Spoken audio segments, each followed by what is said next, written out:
시작 전 OLED의 발음이 어려워 올레드라고 지칭하도록 하겠습니다. 2달 전 BH에 대한 전망과 분석을 했는데요. 여전히 주가는 힘겨워하고 있는 모습을 보이고 있습니다. 가장 최근에 나온 BH 영업이익 전망도 900억이나 되는데 역대 최고임에도 안 좋은 이야기만 계속 하고 있네요. 그 이후로 핸드폰 시장의 포화와 애플의 부진을 들 수 있는데요. 아이폰 XR 버전이 몰락함으로써 10%가량 매출이 떨어졌다고 합니다. XR은 LCD 버전을 쓰는 저가형 제품인데 기사를 보면 WSJ는 애플이 결국 LCD를 폐기하는 전략을 택한 것이라 평했다. 모든 아이폰 신제품의 디스플레이 패널을 LCD보다 상대적으로 비싼 OLED로만 만드는 OLED only 전략을 구사할 것으로 알려졌다 라고 합니다. 기사 내용을 보면 알 수 있듯 OLED가 압도적으로 좋다는 걸 애플이 몸소 시장에서 보여줬기 때문에 모든 핸드폰 업체는 OLED 제품을 내놓아야만 싸구려 이미지에서 벗어날 수 있는 상황에까지 몰리고 있는 상황입니다. 재밌는 건 이 모든 기사들이 애플의 악재라 쓰면서 핸드폰 업체들의 부진을 예상하고 있는데요. 이게 BH의 악재가 될 수 있을까요? 이 모든 상황을 고려하면 LCD에서 OLED로 전환되는 물량이 갈수록 많아지고 있다는 이야기뿐이고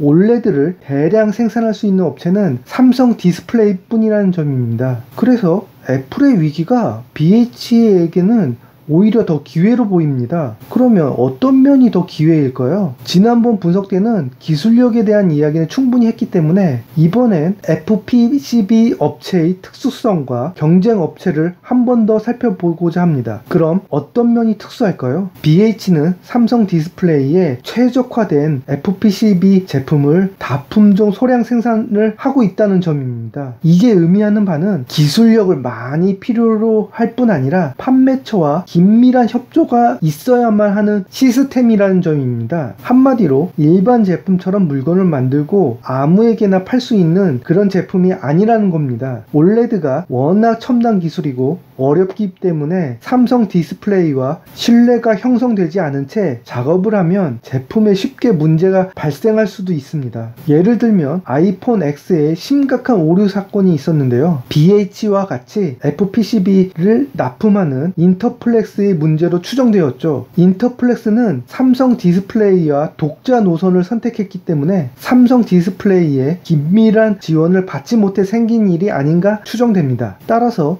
OLED의 유일한 양산 제조업체인 삼성 디스플레이에게 인정받는 것이 가장 중요한데요. 다행스럽게도 BH는 꾸준히 제1 베스트 파트너로 인정받고 있으며 삼성의 OLED 생산에 맞춰 지난 2년간 엄청난 투자를 해왔습니다. 따라서 FPCB 분야는 아무나 들어올 수 있는 분야도 아니고 규모가 큰 장치 산업이면서도 다품종 소량 생산이라는 특수한 분야이기에 이 분야에서 살아남은 상장된 업체는 두 곳뿐이라는 점이 BH의 경쟁력을 말해줍니다. 반면 BH의 경쟁사 인터플렉스는 치명적인 약점을 가지고 있죠. 바로 삼성 디스플레이에게 충성하는 기업이 아니라는 점입니다. 인터플렉스의 지분 구조나 영향력을 보면 영풍 계열사로 보이는데 영풍은 LG에게 적극적으로 협력하고 있는 업체입니다. LG도 중소형 OLED 패널을 만들고자 하는 업체이기에 삼성 입장에선 껄끄러운 협력 업체일 수밖에 없죠. 그래서 삼성 디스플레이에서는 제대로 지원을 해주지 않는 것처럼 보입니다. 그 결과로 인터플렉스는 2018년도 매출 규모도 BH보다 훨씬 떨어지기 시작했고 이익도 거의 나지 않는 수준으로 와버렸습니다. 아마도 삼성에게 일감도 적게 받고 기술 지원도 받지 못해 경쟁력을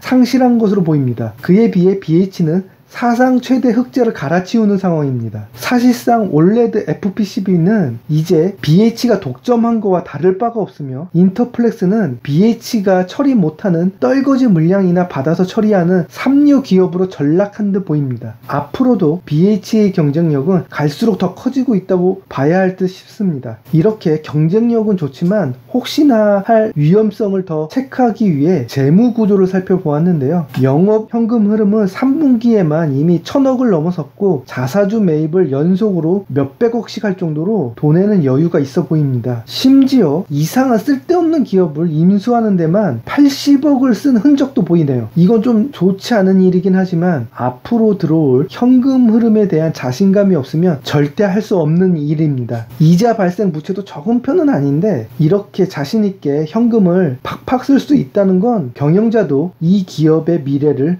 매우 낙관하고 있다는 방증이죠. 2018년도에도 역대 최고 실적을 갈아치웠지만 2019년도 역시 그럴 것으로 전망되며 폴더폰 및 5G 이슈로 핸드폰 교체는 꾸준히 일어날 것이기에 앞으로도 수년간 최고 실적을 계속 갈아치울 것으로 예상됩니다. 따라서 지금의 4-5인 가격은 매우 싸다고 생각됩니다.